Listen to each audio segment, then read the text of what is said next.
Hello folks, this is just a little video on my tool belt. There's another video on my tool belt I did a couple of years ago. I've just done some modifications to it that I've been wanting to do for a while really. I just haven't got around to, so I'll just show you what we've got in here. I've probably got less in here than I had last time actually, because I've removed some stuff that I wasn't really using very often. Like I think there was some kind of trailer type strap for dragging branches. I've got rid of that. My plant markers, I've got rid of those because I'm just not using them enough, and when I do I should just put them in and use them and take them out again because they keep falling out. Every time I take my tools out of my pocket I'll pull out something else, so I'm minimizing. So I have this is my what I call a homie, a Korean gardening tool, which is mainly for weeding. This little harvesting knife, this is serrated harvesting knife. I had one of those before. This is a short version, the other one is about this long, and that was falling out more, so I went to the shorter version. My trusty secateurs, my Falcos pretty much live in there. I've just added a little carabiner into this hole and put lanyards on my tools handles so that I can just clip that on when I'm not using them, because again I kept losing them. I've just narrowed this little belt loop, this loop here for the homie, because that was falling through.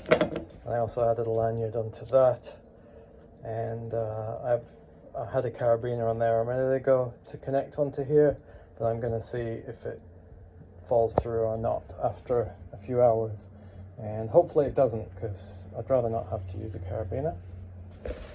Over here I have, these are blades for a whippersnipper head called a Weed Whacker, the brand is called, an Australian brand.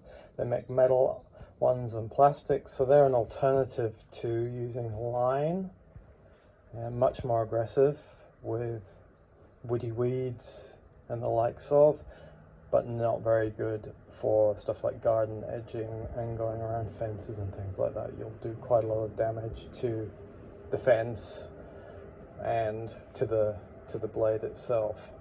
So I have those on my other trimmer, and I have the bump head on my other trimmer. I have two battery operated whippersnippers, both commercial, made by the brand Ego.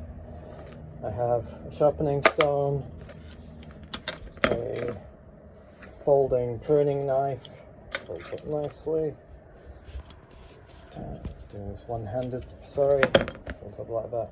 The blade on that's about 20 centimeters long. I wish it was longer. I wish I'd got the 30 or 35, I think I'll probably be getting that. This is the silky, I think it's called the Kama, K-A-M-A, which is a cross between an axe and a machete.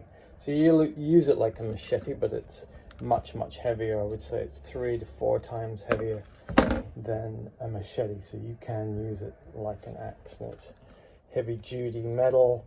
And if you look for videos on this, you will see Japanese users of this splitting firewood with this by firstly hacking into the wood on the top, and then using another piece of wood, a small log, like say 50 to 70 mil, as a hammer, and hammering the top of the blade until it splits the wood open.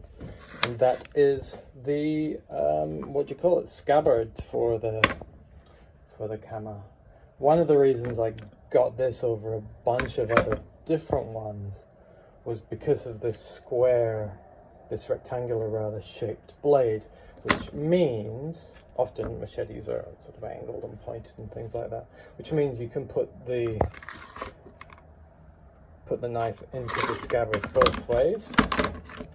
With my machete that I bought, you could only put it in one way, and the belt loop was only on one side of the scabbard. And what that meant was it was made for right-handed people, and if you were left-handed, you would have to put the scabbard on the opposite side. So something to think about when you are buying a knife like that with a belt attachment on it, as to which side you want to pull it from. I actually put this on my right hand side even though I'm left-handed, and I draw it with my left hand like a sword because the length is quite long, and to pull it out like so and lift it out and away is your arm's right up way above your shoulder doing it, so it's easier to draw it, if you can see, across your body and out. Much easier to get out. And also, if you're ever involved in a fight in the jungle with a wild person or animal, you're good on the quick draw. Thank you for watching, and please subscribe and like, and tune in for more gardening and permaculture rocket stove videos. Thank you.